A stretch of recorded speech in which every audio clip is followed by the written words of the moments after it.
თანხის არამიზნობრივი ხარჯვა თანამშრომლებზე ზეწოლა და იძულებით დაწერილი განცხადებები. ეს არასრული ჩამონათვალია იმ ბრალდებებისა, რაშიც თელავის სახელმწიფო უნივერსიტეტის ერთ-ერთ თანამშრომელს ავთანდილ ფანგანს პროფესორ მასწავლებლები და სტუდენტთა ნაწილი ადანაშაულებს.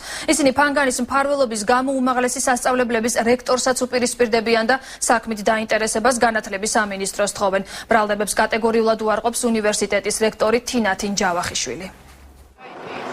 თელავის სახელმწიფო უნივერსიტეტის პროფესორ მასწავლებლების ნაწილი ამავე უმაღლესი სასწავლებლის სტრატეგიული განვითარების საერთაშორისო ურთიერთობების სამსახურის უფროს თანხის არამიზნობრივ ხარჯვაში, თანამშრომლებზე ზეწოლაში, ცილისწამებასა და პირადი ელექტრონული პოსტის გატეხაში ადანაშაულებს.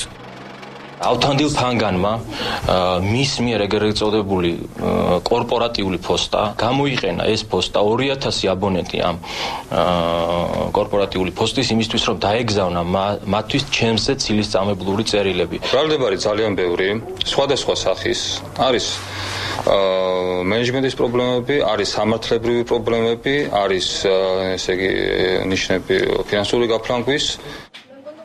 პროფესორ მასწავლებლებთან ერთად ავთანდილ ფანგანს სტუდენტთა ნაწილიც უპირისპირდება. ახალგაზრდები ამბობენ, რომ ფანგანი რექტორის მფარველობით მოქმედებს.